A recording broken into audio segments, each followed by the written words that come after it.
NASA 557, contact tower 128.15. Caution, caution. Manual, fuel, manual, fuel. I'm John Golia. I'm Greg Fife. And I'm Todd Curtis. And we are the Flight Safety Detectives.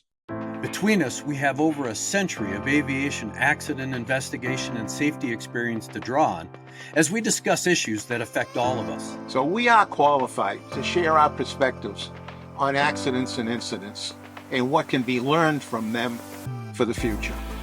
We're proud to say that we have two sponsors that really relate to the topic of aviation safety: the Professional Aviation Maintenance Association, or PAMA, and Avemco Insurance. Later on in the show, we'll tell you how you can get a 5% discount on your insurance just for listening to the show. We don't just dissect the official reports. In every episode, we identify safety issues and take the mystery out of accident investigations. So maybe pilots and their planes can have safer flights ahead.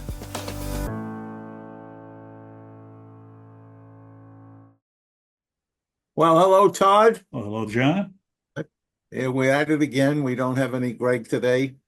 He's off and about somewhere. And you have picked a very good accident. I was just reading it over for the last little bit before we had our conversation. And a lot of this material in here I remember from years ago.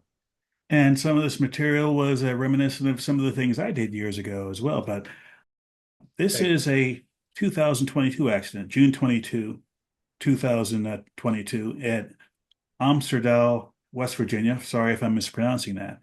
This was a UH-1B helicopter, which was a Vietnam-era warbird, was in Vietnam from 62 to 71. In later life, it had an opportunity to be a warbird demonstration aircraft. Going to air shows, people pay a little bit of money. They can either ride in the back, pay a little bit more money. You could ride in the cockpit with the pilot.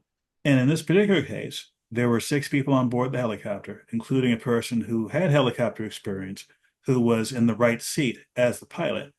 And in helicopters, basically the pilot in command position is the right side, and the co-pilot or the second pilot is on the left side, opposite of what you would see in a fixed-wing aircraft.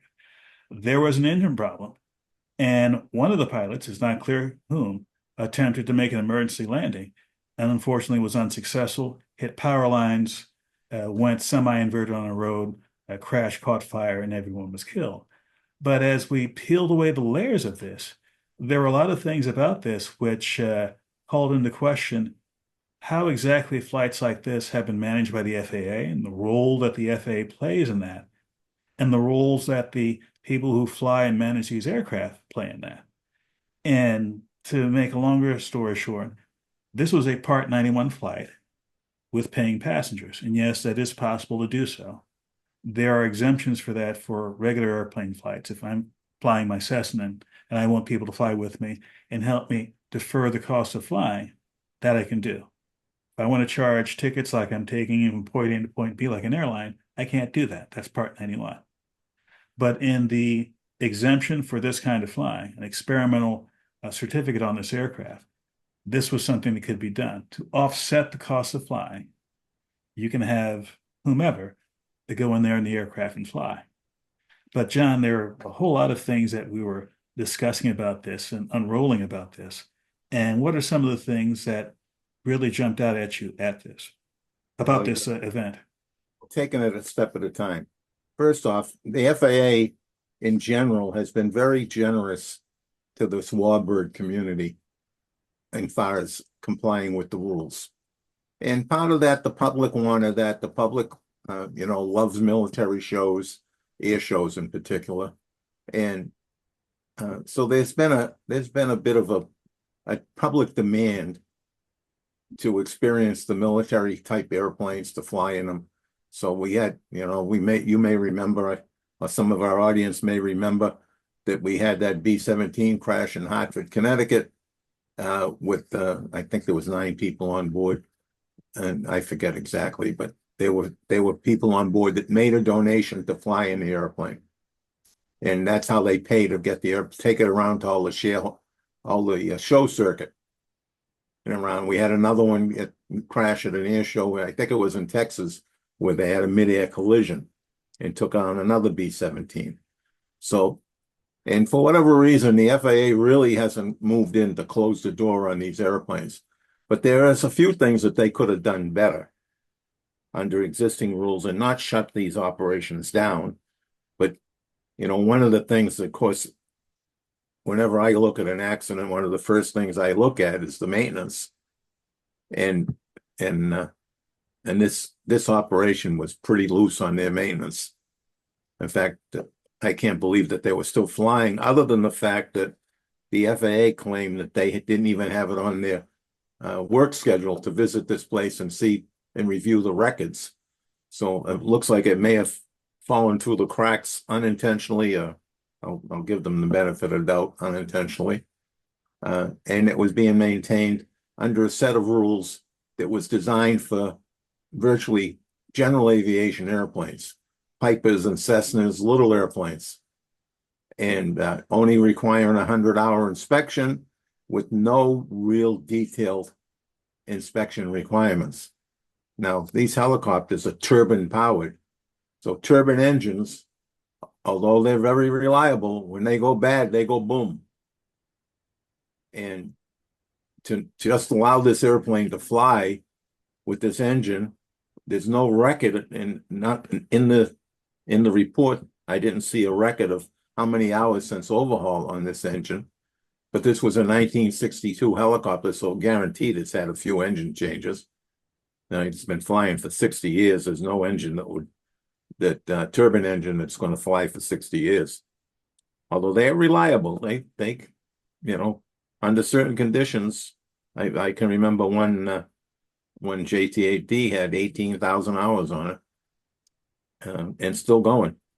So it can happen, but it's not typical. So the first thing that jumped out is trying to maintain a complex system.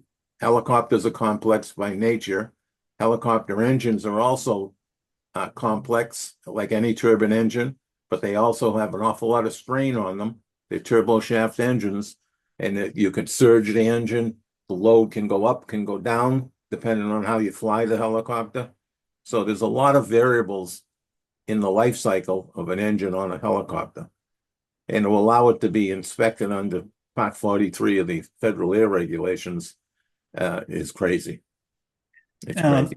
Another thing that jumped out at me about this was the pilot in command, a 53-year-old pilot who was a private pilot certificate with a helicopter rating and rotorcraft gyroplane rating, and again, there's several things about the pilot. Let's start with the pilot's experience. The logbook noted 493 hours of flight experience, of which 21 hours was in this particular model of helicopter. And in the past 12 months, he had only 12 total hours of his total of 20 in this helicopter. And he had 6.5 hours in the previous 3 months, 90 days rather, and 3.4 hours in the previous 30 days. Now, in my opinion, that's a rather minimal number of hours to maintain proficiency in any aircraft. But there are other things about this.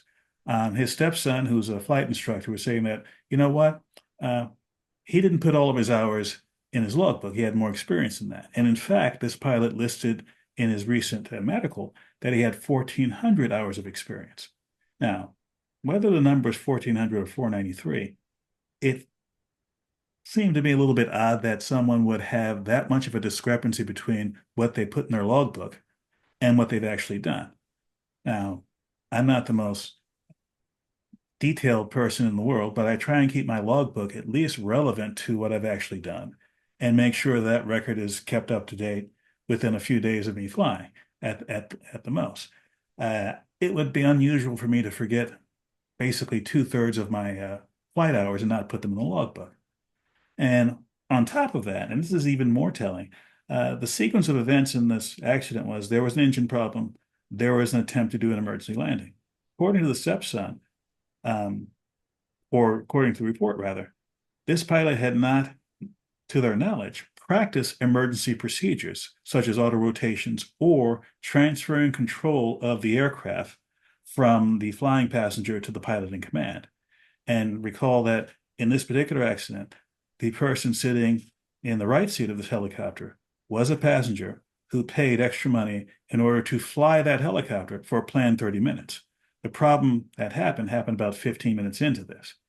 And also, this was in a mountainous, hilly terrain sort of situation. So again, this was a challenging environment to do an emergency landing. And the pilot in command apparently had not had a lot of practice performing an emergency landing or an auto rotation in this helicopter. You would think if he flew that much time that he would want to do that. So, you know, you have to take it all with a grain of salt. The logbook time we know would be more accurate, but it could be low because he didn't record it. But 1,400 hours, he should have been practicing auto rotations, especially in that terrain. But also auto rotations take its toll on the airframe.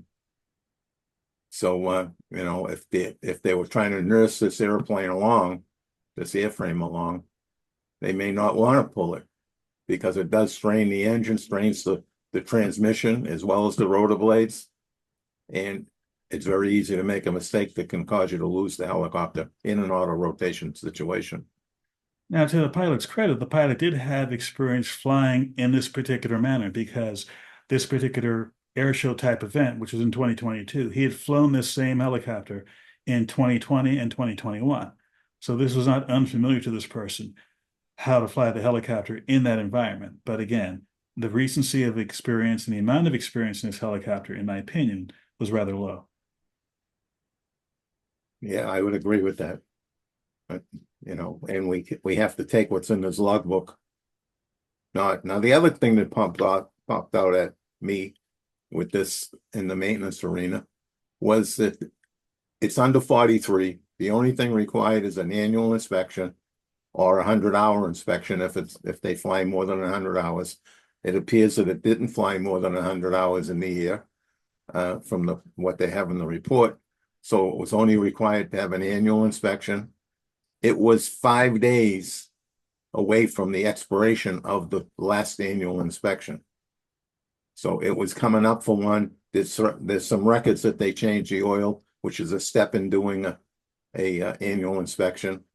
So it looks like they were gearing up to do the inspection, but it wasn't done yet, at least not by the records. And just to be clear, this is something we talked about before we went on the air. The previous inspection was June 17th, 2021. This accident happened June 22nd, 2022, a year and 5 days. But you were saying that there's some leeway, that is, you can go beyond the 1 year under certain circumstances. So they might not have been out of compliance with that particular part of the of the regulations. Yes, if there's a procedure in place where you can get a small extension. So, but they would have to go to the FAA to do that. But then again, the FAA had a set of regulations for inspecting this aircraft that was not as extensive as it could have been. To be more precise, the experimental certificate on this aircraft was issued during a particular level of requirements for inspection.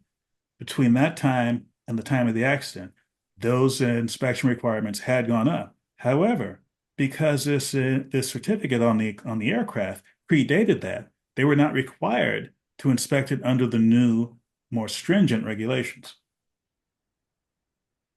Yeah, that's not uncommon on old airplanes. But here we have a set of mix and match rules too. All right, so when you buy an airplane, if you were to go out and buy a 1960 Cessna, the maintenance manual that came with that airplane is all you're required to do. The only way to put an additional requirement on that is an AD note, not a service bulletin, an AD note. And that's because the FAA has to take into consideration economic impact on their rules. So if they put a rule in that has a severe economic impact, it's not going to be applied backwards. unless they put an AD on it. So there's a lot of nuances to those rules. And I'm talking in general terms now, not specific. Now, there's also a question of whether or not there's a compelling reason to make those sort of rule changes for this model of the Huey. There have been variations of the UH-1 and follow-ons that were much more sophisticated that have been in production for decades. But the fact of the matter is, this model of helicopter, there were roughly 7,000 that were made and sent over to Vietnam. Roughly 3,000 of them were destroyed. Some number of them came back and were in service in various military units in the States. There's still a handful of them out there, literally a handful, because the Army no longer uses them. Even the Air National Guard, the Army National Guard, phase out these helicopters. There are a handful in use in the military world. And of course, there are others in use, police helicopters, firefighting, etc. But this is not a mainline, high production, current model helicopter. So even if there was an issue that was seen to be a fleet-wide potential safety issue, because of the numbers that are out there being flown by civilians and military organizations, there may not be that much of a push to do a major change in regulations. Yes, the FAA does tend to lighten up with the old airplanes and pushing them. Because you're going to push them out of the skies, essentially. But it's one thing to have your own, J2 Piper Cub that you fly around and you're not getting. There's no passengers on board. It has one seat, so you got somebody the friend of yours who would fly, and basically he's not paying for that privilege to fly. So that's one reason why they would be sort of forgiving with that airplane, with the rules that it flies under. But this airplane is going to be flying a bunch of people around, and it should be. And of course, if you read further down into the report, this thing fell through the cracks with the FAA. So they didn't even know it was operating, even though they issued the certificate to allow it to operate. They never had it on their agenda to surveil it. By that I mean the FAA, when they have it, they prepare their work product for the year. They put down where they're going to go and who they're going to visit, and that's part of their work agenda. And it was not on anybody's work agenda, so it was just approved and was just out there. So this operator had plenty of latitude to get himself into trouble. Now let's look at the other side of this, the demand side of this. Who would want to fly in these aircraft? All kinds of people. I remember when I lived in Seattle, every year there was the Navy had seafair activities every August where you would have all sorts of Blue Angels and whatnot. And part of that was you would have a B-17, I believe from, the company, Collins Aerospace, or what was the name? Collins Foundation. Collins. It would fly this B-17 out, be advertised in the local papers, local news saying, hey, you want to fly in the B-17 for $500, you can take a ride in the B-17. Now, I'm of an age that grew up watching old World War II movies and watching 12 O'Clock High on television. So it was kind of interesting to me. It's like, gee, I have $500. I've got some time in my hands. I'd like to maybe fly in a B-17. Fact of the matter is, I never went and did it, even though I had several opportunities to do so over the years, because I said to myself, is it really worth it for me to go out and do that? And I was on the fence. Let's say I did do that. I can tell you for a fact, I would not have done any deep dive into the history of the organization or of that aircraft, or ask questions like, well, is the FAA doing oversight of this aircraft? No. My thought is B-17, $500, little riding around Seattle, land and have some stories to tell. That's it. And I'm somebody who's in the aviation safety world, and that would have been my mentality. So the average person would probably have my attitude, or even more, let's just say, loosey-goosey about what are the questions I should ask of this organization or this pilot before I get on board this aircraft or this helicopter. Nobody ever does, and I never did on the ones that I got on. In fact, when I was learning to fly, I didn't. If someone said you want to go flying, I never would check anything. I'd be the first one in the airplane because I wanted to fly. So it's yes, it's crazy. In hindsight, when I was a teenager, I was fearless. So That's why wars are fought with young people. And even those who were, well, let's say not quite teenagers, but in their 20s, like I was in my 20s. When I was in the Air Force, I was stationed at Edwards Air Force Base as a flight test engineer. My initial jobs were sitting behind a desk. Well, heck, I'm at the flight test center at Edwards. I don't want to be behind a desk, so I figured out a way to go out and support the mission in various support flights, including flights in a UH-1 Huey. And one of the things that struck me was the first time I went out to the aircraft, I could see like visible repaired battle damage because this was a helicopter that had a decade or so before, had been in Vietnam, come back to the States, and was still in service in a support role in the Air Force. And I had a couple of questions in my head about, well, gee, is this airplane okay since it's been shot up and repaired? But once we started flying, I didn't think much about it. But it did impress me that this was a much larger helicopter than my mind's eye had it being from all the TV and movie shows I've seen about the helicopter. And there were a lot of things about that that made it a challenging machine to fly. And we had to understand well enough how to deal with an emergency situation to get ourselves out of the helicopter, should it land hard or roll or what have you. So it wasn't a very casual thing to fly in this. This was something where all the crew members, even those who weren't pilots, had to be on top of their game and had their roles to play. Yes. Well, this is a very unfortunate accident because it never should have happened. The FAA should have been on their game, should have been watching this. And this NTSB really came down hard on the NTSB with their recommendations. Even the verbiage that the NTSB used, FAA's adequate inspection and maintenance standards. I mean, that's a pretty damning start of a recommendation. And then it goes on to talk about more rigorous standards which do exist. They only had to apply them. And they really went after them for their lack of oversight for this operation. And I hope the FAA got their act together because there's a lot more of those operations. I do know that the one operator that's up here in the New England region, the FAA does visit them quite often. But how much do they push on them? I don't know. And let's not forget that many of the inspectors in the FAA came from the military. So they may have a warm spot in their heart for those airplanes and not really looking at beyond the airplane and not seeing how it's being used. Now, there is one thing about this investigation that also caught my eye, but more from an administrative point of view. We review all sorts of NTSB investigations on this podcast. Some of them are fairly short, 5, 10, 15 pages. And on occasion, you have the very major investigative reports of airliner crashes and whatnot. But this is something different. This was an aviation investigation report, an AIR-24-04. And how is this level of investigation different from the typical general aviation investigation or the major investigation we'd see for an airliner? Well, there's a lot more detail in this investigation than you normally see in a typical GA accident investigation.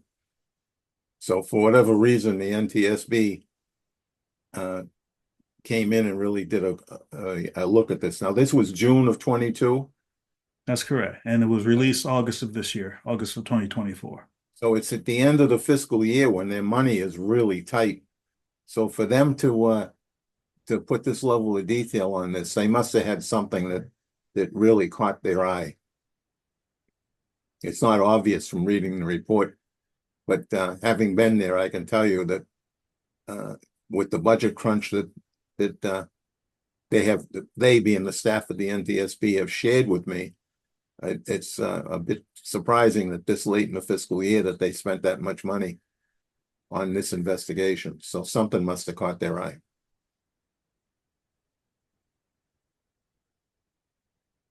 Well, we banged the FAA up pretty good. The NTSB banged them up. We talked about the shortfalls of these type of operations. It may be beneficial for the average person, enthusiast, to really take a look at these operations with a jaundiced eye before you get on the airplane. I mean, there's not much you can do when you're out at an airport and they're offering you a ride on one of these, and you're excited because you'd like to do it.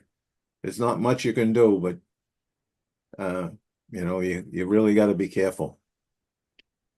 And this segues into my next to last word in that, like you said, this is a situation where there's excitement on the part of the potential passengers to do this.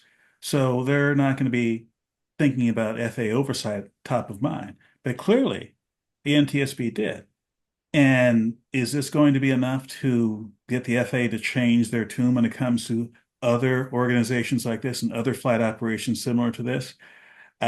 It's a big question in my head, and I'm not sure if it would, simply because the fairly small number of people who are involved in this, both on the providing side and as the customer side, and the potential effects on aviation safety. We've already had the two major B-17 crashes, one of them with passengers on board.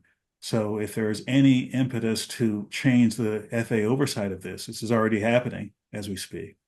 And again, it's going to be up to those operators to do better at what they're doing, and up to passengers to think twice before they go on a ride.